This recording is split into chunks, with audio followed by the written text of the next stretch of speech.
नमस्कार साथियों, मैं हिमांशु जादौन आप सभी का स्वागत करता हूं अपने YouTube channel learn with Himanshu में। दोस्तों, जो हमारी वर्ल्ड मैप सीरीज थी, आज हम उसमें एक कंट्री और जोड़ेंगे। वो कंट्री है दोस्तों हमारा क्या, भूटान। आज हम भूटान के बारे में पढ़ेंगे। ठीक है दोस्तों, भूटान की जो कि जोग्राफिकल मैप है और जो भूटान का पॉलिटिकल मैप हालांकि इसी में इंक्लूडेड है, उन सभी का अपन अध्ययन करेंगे। ठीक है दोस्तों, तो चलो, ये है दोस्तों भूटान का मैप। चूँकि आप देख सकते हो, चूँकि मैंने भूटान का अकेला ही मैप लेके आया हूँ। ये मैं इसकी बाउंड्री भी आपके लिए बना ही देता हूँ। ये है दोस्तों भूटान का मैप। ठीक है, बेसिकली भूटान के दोस्तों तीनों साइड क्या है, इंडिया है, ये रहा। ठीक है, देखिए दोस्तों, भूटान से रिवर, पहले अपन रिवर पढ़ेंगे तो भूटान में एक तो है तौरसा रिवर, एक है दोस्तों संकोस रिवर, एक है मांगले मांगले रिवर, और एक दोस्तों ये छोटी ही रिवर है। ठीक है, इसका नाम है ड्रैंगमीचू रिवर। ठीक है, अब दोस्तों हुआ क्या कि भूटान क्या है ना, ये भूटान ये हिमालय में ही बसा हुआ है। ठीक है, हिमालय में बसा हुआ है तो इसे भी एक हिमालयी राज्य कह देते हैं। क्या, इसे भी एक हिमालयी राज्य कह देते हैं। ठीक है, क्या, हिमालयी राज्य। भूटान भी एक हिमालयी राज्य है। ठीक है, अब दोस्तों मैं आपको एक बात बताऊँ, भूटान की राजधानी क्या है, थिम्पू, जो कि यहाँ पे बसी हुई है। ये है भूटान की राजधानी थिम्पू। ठीक है, आप देख सकते हो, देखो ये वाला बॉर्डर दोस्तों भूटान का तिब्बत से लगता है। लेकिन आपको पता होगा तिब्बत कब, 1959 में। कब, 1959 में तिब्बत चाइना ने कब्जा लिया था दोस्तों। किसने, चाइना ने तिब्बत को कब्जा लिया। अब दोस्तों भूटान में क्या है ना कि बहुत सी जनजातियां रहती हैं, लेकिन यहाँ की जो प्रमुख जनजातियां है वो है दोस्तों भोटिया। क्या, भोटिया यहाँ की प्रमुख जनजाति है। ठीक है, हालांकि ये सारे रिवर जो अपने पढ़ी थी ना, ये मांगले रिवर, कुरू रिवर मिलके कुरू मांगले और ये ड्रेंगमीचू रिवर मिलके ये कहाँ है, ये इसकी ब्रह्मपुत्र की सारी ट्रिब्यूटरी है। क्या है, ब्रह्मपुत्र की ट्रिब्यूटरी कहा जाता है इन सारी रिवर्स को। ठीक है मित्रों, अब हालांकि जो सारे पॉइंट्स हैं भूटान के, जो मोस्ट इंपॉर्टेंट पॉइंट्स हैं, वो मैंने ये स्लाइड्स में कवर किए हुए हैं। तो आप क्या है ना, स्लाइड्स से सारे पॉइंट्स को लिख भी लेना। तो दोस्तों इस मैप को अभी मैं स्लाइड्स के यहाँ पे लगा लेता हूँ, फिर अपन स्लाइड्स से सारे पॉइंट्स को पढ़ेंगे। ठीक है, हाँ तो साथियों, अब हम स्लाइड्स पर आ चुके हैं। स्लाइड पर तो दोस्तों, स्लाइड में हमारा पहला पॉइंट क्या है कि भूटान है ना, जो नेपाल की तरह ही एक हिमालयी राज्य है। ठीक है, जो कि पूर्वी हिमालय में बसा हुआ है। क्वेश्चन बन जाता है कि भूटान कहाँ पे बसा हुआ है, तो भूटान पूर्वी हिमालय में बसा हुआ है। ये पूरा भूटान कहाँ, पूर्वी हिमालय में, मतलब हिमालय यहाँ से नॉर्थ से शुरू होता है,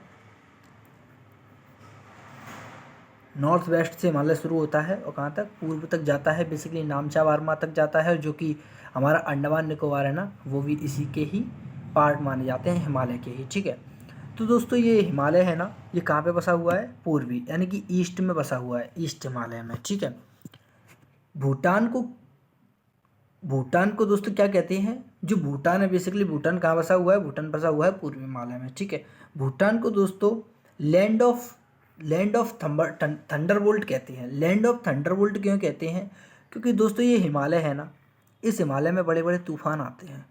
ठीक है, यहाँ पर बहुत बड़े बड़े झंझावत आते हैं। लैंड ऑफ थंडरबोल्ट को हिंदी में कहते हैं झंझावत। ठीक है, तो इन झंझावतों की आवाज़ क्या ना, बहुत ज़ोर ज़ोर से होती है। तो इसी को कहते हैं, और ऐसा नहीं है कि यहाँ पर मतलब अक्सर आते हैं, यहाँ पर कभी भी आ जाते हैं ये झंझावत। तो इसीलिए इसे कहा जाता है दोस्तों लैंड ऑफ थंडरबोल्ट। किसे, भूटान को। और दोस्तों भूटान की राजधानी क्या है, थिम्पू, जो कि ये रही है। ठीक है, भूटान की राजधानी थिम्पू है। ठीक है, अब भूटान का सबसे ऊंचा पर्वत शिखर कौन सा है, तो ये है कुलाकांगड़ी। कुलाकांगड़ी पर्वत भूटान का सबसे ऊंचा पर्वत है। ठीक है दोस्तों, कौन सा, कुलाकांगड़ी। एक बात और मैं बता दूं आपको दोस्तों, भूटान में क्या ना एक पर्वत है, उसका नाम है काला पर्वत। काला पर्वत भूटान की इस जगह है, यानी कि मिडिल भूटान में है काला पर्वत। कौन सा, ब्लैक पर्वत कहाँ पर है, तो दोस्तों आप बता देना, ब्लैक पर्वत भूटान के एकदम मिडिल भूटान में है। ठीक है, अब दोस्तों संकोशु रिवर, जो कि अभी मैंने देखी थी, यहाँ पर है संकोशु रिवर। तुंगशाई रिवर, मानस, ये यहाँ की कहाँ की, भूटान की प्रमुख नदियाँ हैं और ब्रह्मपुत्र की सहायक नदियाँ हैं, जो कि मैंने अभी आपको बताया भी था। ठीक है, भूटान की सहायता मतलब भारत की सहायता से भूटान में मतलब कुछ परियोजनाएं शुरू की। भारत ने भूटान की सहायता की, तो भूटान में कुछ परियोजनाएं शुरू की गई। उन परियोजनाओं का नाम क्या है, एक का नाम है मंगदेचु, एक का नाम है चूखा, एक का नाम है करिच्छु, एक का नाम है ताला। ठीक है, ये 4 विद्युत परियोजनाएं भारत की सहायता से कहाँ पर, भूटान में शुरू की गई थी मित्रों। ठीक है, अब हम आते हैं नेक्स्ट स्लाइड पर। तो ये है हमारी नेक्स्ट स्लाइड। अब दोस्तों भूटान की जो अधिकांश जनसंख्या है वो कहाँ पर निवास करती है, तो भूटान की चुम्बी घाटी है। भूटान में एक घाटी है कौन सी, चुम्बी। चुम्बी आप कुछ अलग मतलब मत समझ लेना। ठीक है, भूटान में एक घाटी है चुम्बी।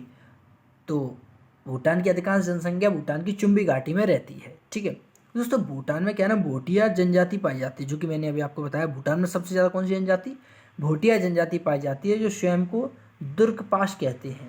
क्या कहते हैं, स्वयं को दुर्गपाश कहते हैं। दुर्गपाश वहाँ का कुछ होता हुआ, तो ये लोग स्वयं को दुर्गपाश कहते हैं।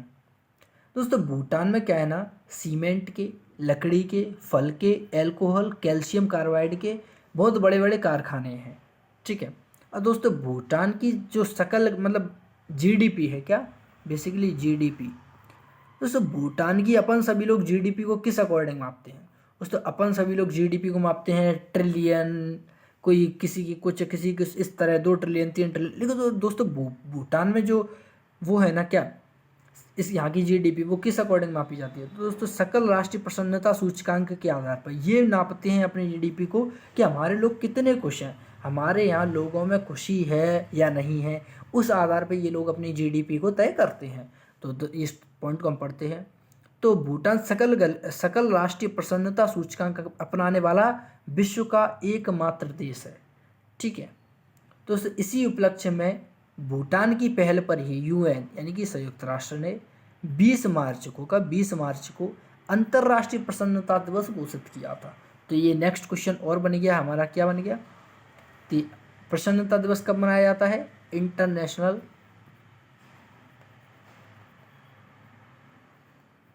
प्रसन्नता दिवस मतलब हैप्पीनेस डे मनाया जाता है 20 मार्च को।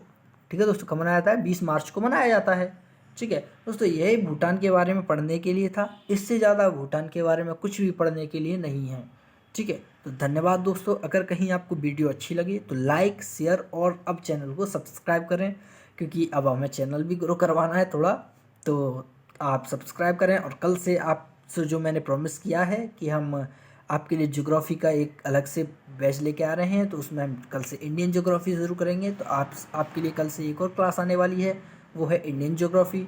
और दोस्तों हमारा ये वर्ल्ड मैप सीरीज है, ये तो हमारी रहेगी ही। ठीक है, तो धन्यवाद दोस्तों। और ये अपनी स्लाइड्स थी, आप लोग स्लाइड्स से पॉइंट लिख लेना वीडियो को पॉज करके। तो धन्यवाद।